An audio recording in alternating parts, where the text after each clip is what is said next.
Welcome, I'm Kinetic Symphony. This is Dave. I hunt down and report on weird and true mysterious stories, from glitches to the supernatural. Case file number 1709, written by Aramasi, Randy and Lily, and the Unopened Box of Eternal Mystery. When I was younger, most likely 6 or 7 years old, I can distinctly remember playing with a few of the other children in my neighborhood, doing things like drawing with chalk and playing tag, simple games that we played in our cul-de-sac. The little boy and girl I played with, I still can remember, in detail. The boy's name was Randy, and the girl we called Lily. Randy was light-skinned and had dark hair, while Lily had bright red hair and darker skin. I was dark-skinned and dark-haired. Physical attributes aside, both of them were very boisterous, and we all loved to run around and play until the sun started setting and my mom called me in. And then the both of them would run back to their houses until the next time we were out to play. It was a sweet little friendship, and it was pretty normal, except for a few things. When we would draw with chalk, both Randy and Lily's favorite things to draw were these little symbols with random words after them.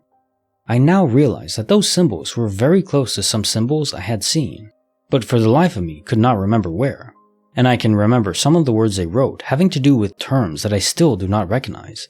My mom would come out with juice boxes sometimes when we were drawing, and laugh at my friends' cute made-up language. One morning, I went out to play with my friends, only to find them sitting on the curb, sulking. When I asked them why they were sad, they simply told me that they had to leave because, and I quote, "We've got to go back to 2137. I asked them where that was, and they said it was later. They told me to sit right there and wait a minute, so they could bring me something to remember them by. I did what they told me, and soon enough they had returned, bearing what I have chalked up to the strangest gift I have ever been given to date.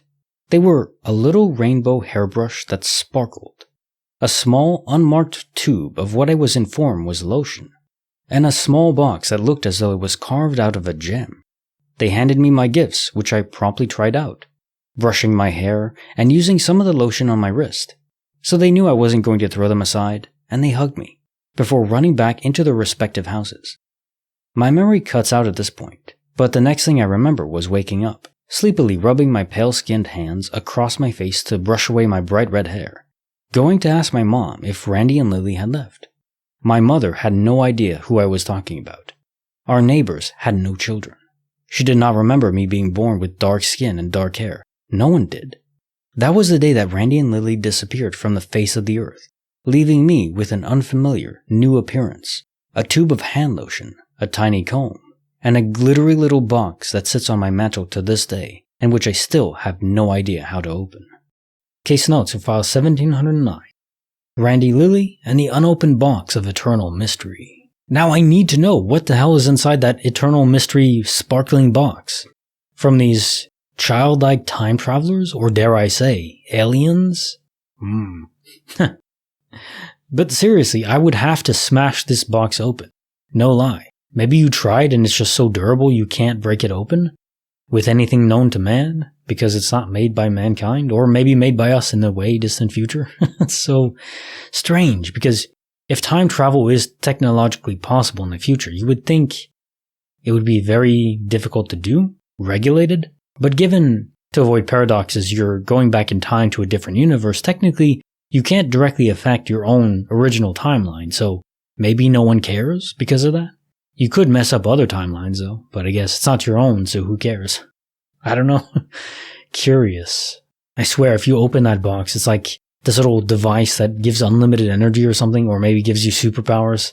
I would freaking go ripped from swinging a sledgehammer on it to eventually break it open. Has to work sometime. Case file number 1710, written by Doll Part 6, Demonic Growl in the Night When Forest Lasers Take Sight.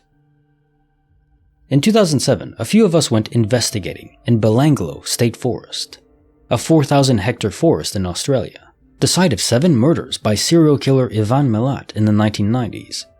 More undiscovered bodies are still believed to be there. We were with a woman who was an alleged psychic, and she led us to a remote spot where she believed some of the many murders occurred. It is approximately 2:30 a.m. We're in a dense forest, kilometers away from the nearest highway, in the middle of absolute nowhere. when we hear a loud growl of some kind emerge from deep within the forest. Thing is, this growl is completely inhuman, but it's not an animal either.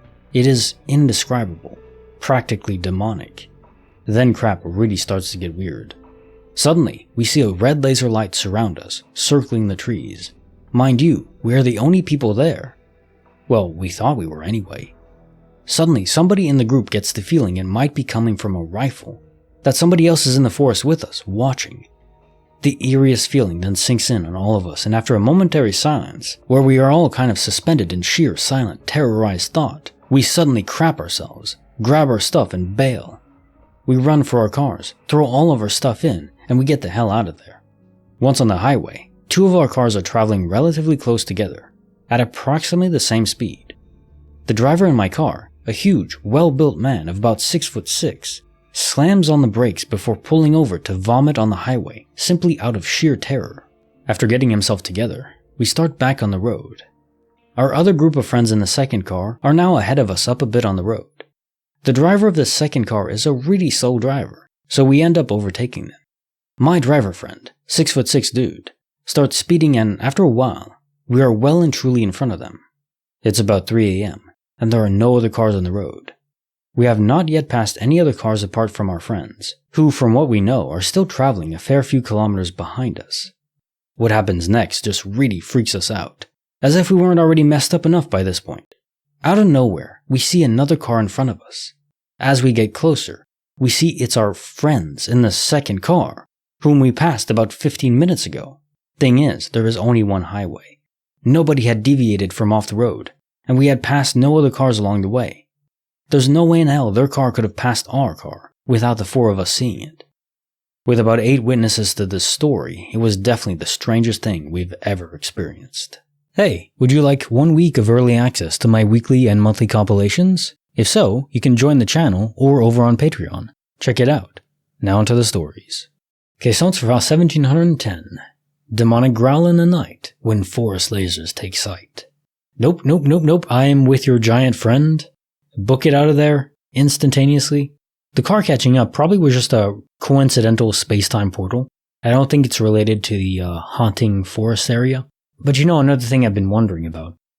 Just death, just having remains in an area isn't enough. There's a road in Russia where prisoners were used to build it. I forgot the name of it. It's called the Road of Bones, though colloquially known as, because so many people died building it that they literally buried their remains inside the foundation of the road. So you're driving over thousands of people's dead bodies, their skeletons, under the road. But yet, I don't think there's any accounts, or very sparingly, of people being haunted or anything weird going on that road. So human remains are not enough. There's some other catalyst involved in an area being haunted after the fact of a gruesome death.